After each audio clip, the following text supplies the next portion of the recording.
Hello and welcome to my podcast. Do me a favor, subscribe to the John Keim Report wherever you get your podcasts. If you're watching on YouTube, hit that like button, hit that subscribe button. You can find us there as part of Ampire Media, Ampire. Always much appreciated when you tune in. Don't forget, you can read my work on ESPN.com. As I have told you a number of times, we have a free agent tracker for every team. So go to the Commanders page on ESPN.com. We have analysis on every move or signing that they have made.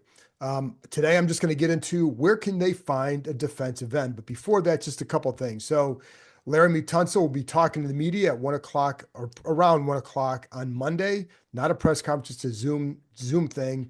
But it's our first chance to talk to him since they acquired him in a trade.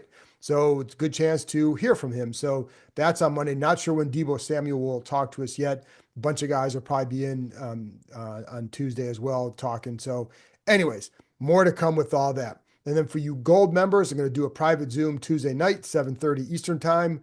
Join me there. We'll look for the link and let's have a good discussion as we always do. If you want to become a gold member, Empire Media YouTube page, see the word join, click on that, go from there. Anyways, there we go. Got all that out of the way. So today, where can they find a pass rushing defensive end? Because the market is kind of bare with that right now. Azeez Ojulari is still out there. I was told at one point it seemed like there was some interest. I don't know that it ever went very far. He's still out there, so clearly they know he's out there. So if they really wanted him, anyways, they signed Jacob Martin the other day. Not an elite pass rusher, of course, but he's a guy that can help as a situational pass rusher. He's got some moves, he's got some bend around the corner. This is his seventh franchise, so he's had a hard time sticking around, but he can come in there and get you 3, 4, 5 sacks a year as long as he stays healthy, and that's been something that he's kind of grappled with at times. So if he can stay healthy, he can help as a situational pass rusher. But it's another guy to come in and bolster the depth up front, and that's what we're going to get into, right? So before we get to that point.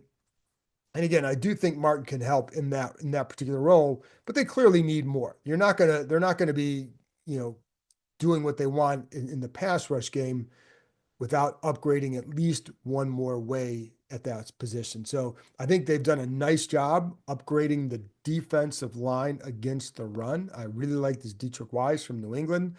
I think he's going to help in that role. Bringing Cleveland Farrell back is going to he'll help. I know he was there last year, but that's what his specialty is. And I think he also, listen, I think for him, it'd be good if he had some knee issues this year, sat out, missed a couple games, missed some time in camp. So if that's taken care of, then maybe that can help him.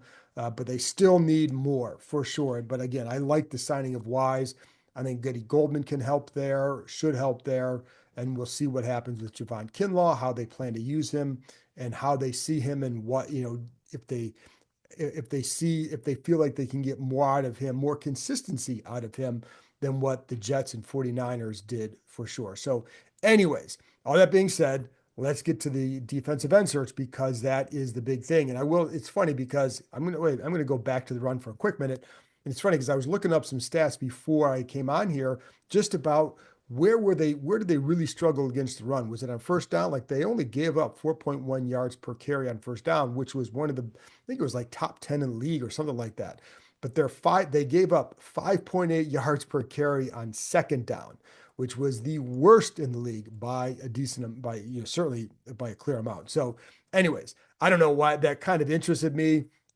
I'm not going to dig into why all that is because that's not the point of it. I was just trying to see I was really kind of looking at the impact of improving the run defense and how it could help in the pass game and just, where they face more third and longs, for example. Well, if you can shore up second down, then yeah, you will. They were actually in third and short situations, they're actually decent last year. So anyways, but you got to improve the pass rush. We know that. So let's get to that. Where can you find that edge? And again, I brought up Ojulari. Well, he's not an option there. The guy who's still out there is Trey Hendrickson because we know that he wants out. The Bengals have given him permission to request a trade. And so like that, until that situation is resolved, any team that would have been interested in before will monitor that. Of course, Washington was interested in him before and would monitor that because you never know what happens. The Bengals right now are asking for a decent amount, and I've seen and heard of a variety of different things. Suffice to say, it's a lot, and whether it's a first and a third for a second, a third, and a player, whatever it is, they should ask for a lot right now because somebody gives it to them. That's what you want because Trey Hendrickson is actually it's a really, really good pass rusher and impacts the game in a way that few can. So it makes sense that they would ask for a lot. But what if they just get to a point where they're going to pay Jamar Chase, they're going to pay T. Higgins, they're paying Joe Burrow? How many can they really pay? Do they want to load up for one more run? And are they okay bringing Hendrickson back for his last year when they're paying all this to maybe make a run at this? Are they in that position, or do they just say like they can't afford to extend him, so they're just going to try and get rid of him? We'll see. And after Myles Garrett resigned in Cleveland, well, who knows what's going to happen with anybody when they're in this situation because everybody's got a price, and so if the Bengals ever met his price, because clearly he has talked about wanting to stay there, I think he just felt like he wasn't going to get that extension. So if they somehow came back to him with an extension he liked, probably end up staying there. Um, but let's say that this doesn't happen. Washington, of course, only has 5 draft picks this year and next year. Not a great situation to be in, right? But what if you get to the night of the draft and the Bengals say, we'll just take a 2. We'll take a second round pick for him. I don't know that would be the case. I have no clue. I just think why would they stay interested in him? Well, because you never know what could happen. You've got to monitor that situation for sure. And so if they got to the night of the draft, say like we'll just take a second round pick, would you give up a second round pick for him, knowing that there's only 5 picks now? So would you do that? Now, let's take a look at this before, and I'm curious to hear your opinion on this. So if you're on the YouTube page, go there. You can hit me up on social media elsewhere to let me know, would you trade a second if it got to that? And I have no clue, folks, if that would get the deal done. Maybe it's be a 2 and a player, but then you're going to give up someone. You're not going to give up a guy that you're going to cut. You're going to give up a guy who probably was going to help you. So let's see, but I don't know. But let's see what if what would you give up for him right now? I think you'd have to take the first round pick off the table. But with the second round pick, would you pay that price if you could get him with the second round pick? And you look at some of the guys who've been picked in the second round in that range the last several years. I mean, Ben Sinnott was a 53rd pick. Would you trade Ben Sinnott for Trey Hendrickson? Now that's kind of a silly thing because of course you would. But the point is, you don't know there's a range of player you'd be getting with that second pick if that's what the Bengals would take. So now you're looking at a guy like if you bring in Hendrickson in, chances are you're going to control him for 4 years. You're going to extend him for probably 3 years.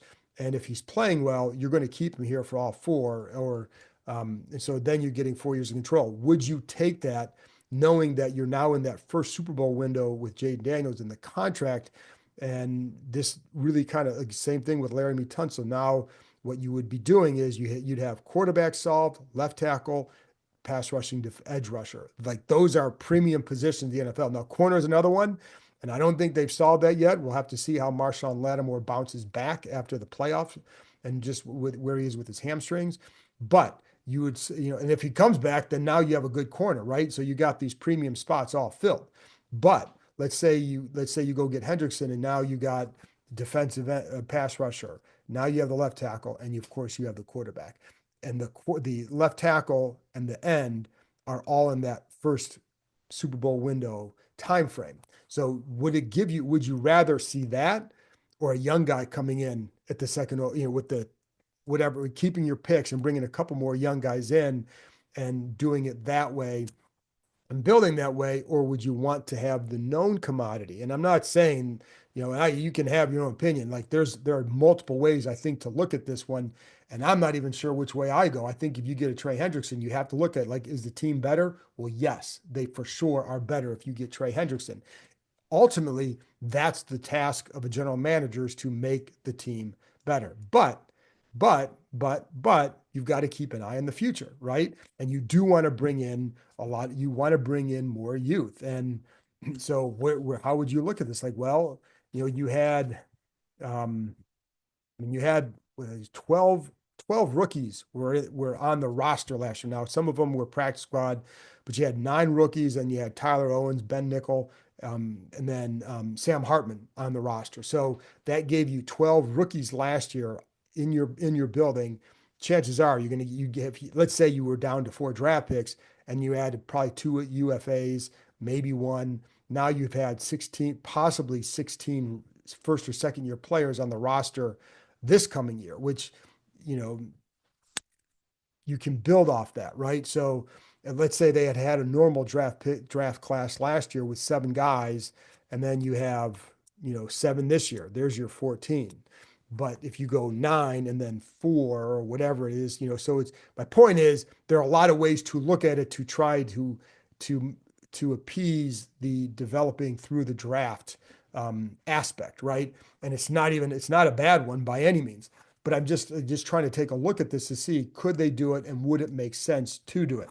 And of course, if you did that, could you then trade back out of the 29th pick to recoup some picks in the draft? Or possibly what would happen is maybe not, you may not recoup, get more picks back, but let's say you package 29 and the 4th round pick, maybe you get back a high 2 and a 3rd round pick. So now you have 2 picks, a much higher, you get basically you're getting a 3rd round pick and giving away the 4th. And you're only, you can't go far down if you're going to do that. You can only go about 4 or 5 spots down if you're going to do that kind of move. But that way you'd have a high 2nd and then a 3rd round pick. And I'm just throwing, like, I have no idea if any of this is possible because I'm just thinking out loud what would make sense for them. How could they accomplish their desire to get that pack? Because they clearly want a pass rusher, man. Again, Bosa, Mack, Lawrence, like all those guys have been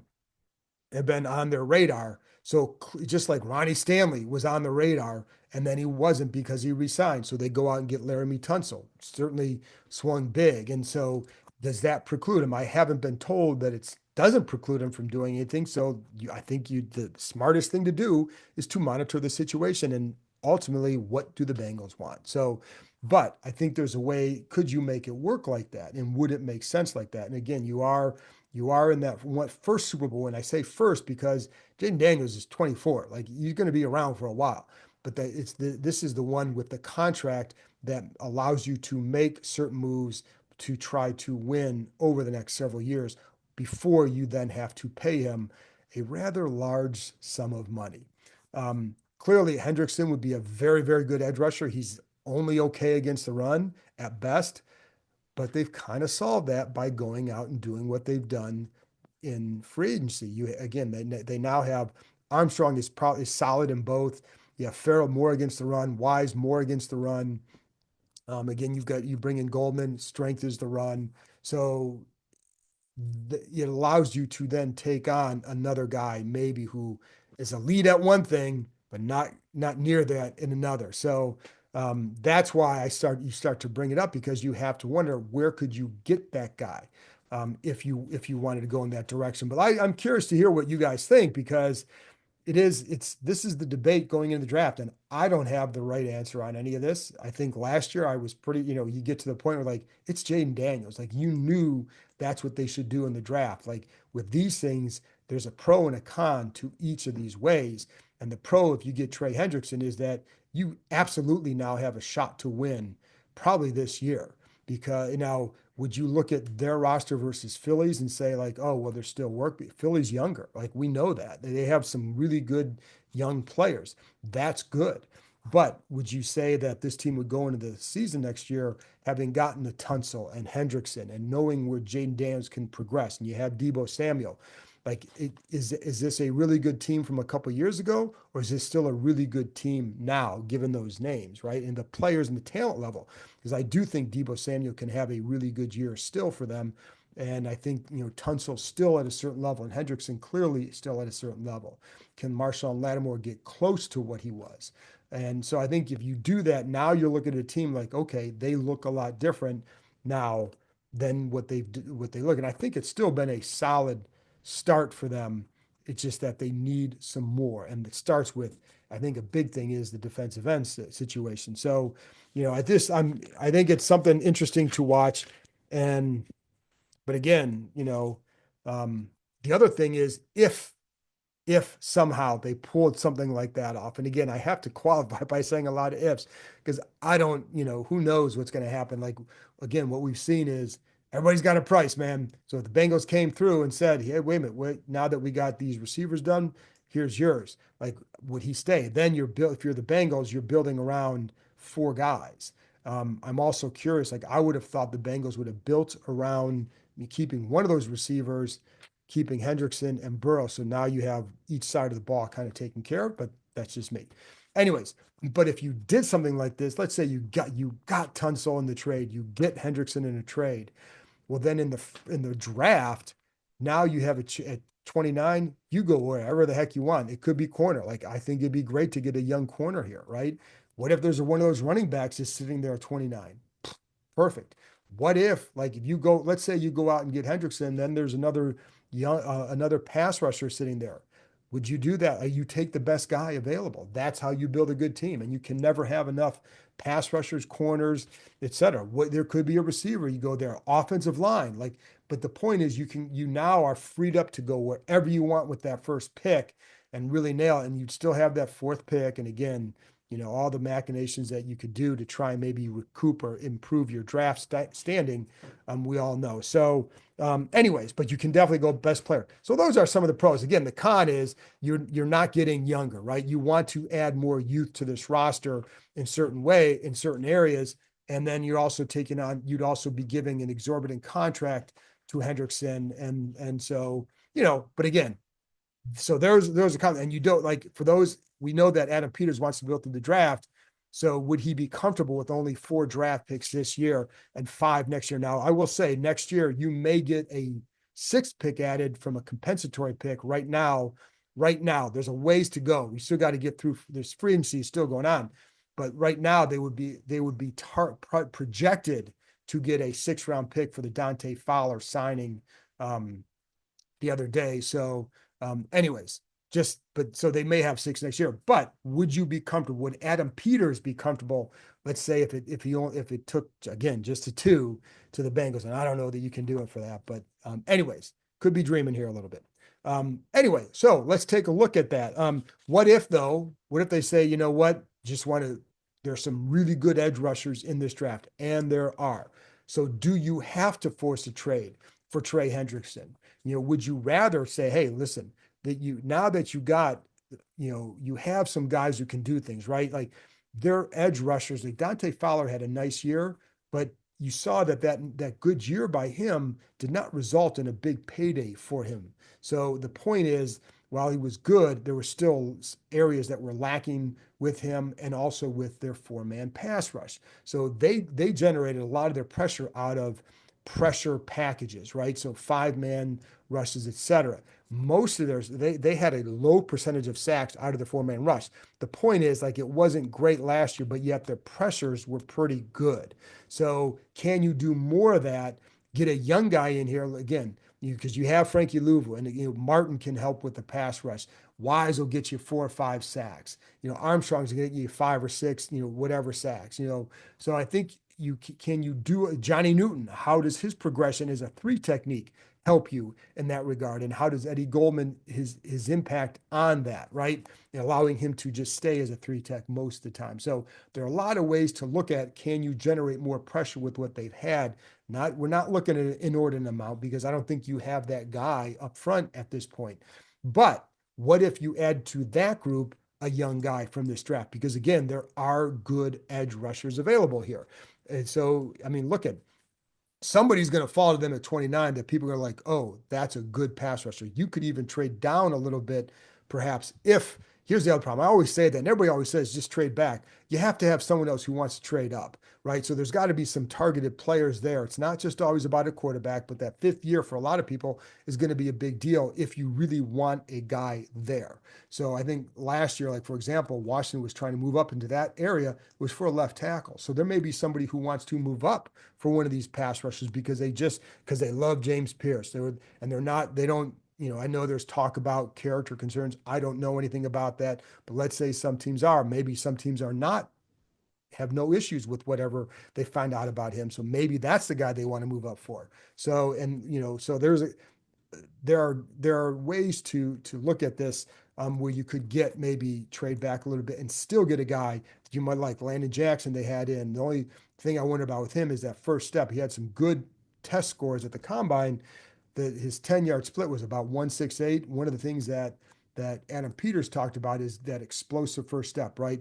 He threw out like a 1.3. Nobody's getting a 1.3 split, but if you get in that 1.55, 1.6 range, 1.60 range, that's really, really good. And there are a couple guys who are there. Michael Williams is in that range. Pierce is in that range, 1.56. Like, that's really good. Shamar Stewart in that range. Now, in each of those guys, like Mike Green I'm not sure what his 10 split was, but he's got a pretty good get off. The question would be that what else do they add? Do you need him to, like, you don't, if you're going to get a guy there, you're not asking him to come in right away and be an all around end, because you have other guys who can do that. Like, that's why they went out and got some of these defensive linemen, because they have guys now that can. So if you get a guy, if you get, Mike Green, and I don't know that would be the case, but let's say they got him at 29, he doesn't have to come in and be an edge setter for you. He has to come in and be a pass rusher for you. That's what he does really well right now. Can you develop him into the other areas? That's what you'd have to look at, because eventually you'd like him to be pretty good. Now, Trey Hendrickson, not as good against the run. I think you're going to take it if you get a guy who can give you 17 and a half sacks every year and impact the passer that way. But if you can get a guy that can come in and help you be more of an effective, just if you can get 6 to 8 sacks, that would be a good help for them, just in not just as a situational pass rusher, but as, a guy who's part of the rotation, whose strength is as a pass rusher. So there's Donovan I got it slow on the last name, as Araku. So that he's another guy from Boston College who's an interesting player that's going to be kind of in that range. So there's a handful of guys that I think you can look at and say, like, this person could help them. And, based on what they've added, can they do well enough and then keep that second round pick, get a running back, get whatever, get a receiver, whatever you want to do. Cornerback, I don't know if they're going to be cornerbacks at that spot, but running backs for sure, I think would be a good pick in that range, and possibly even in the fourth round.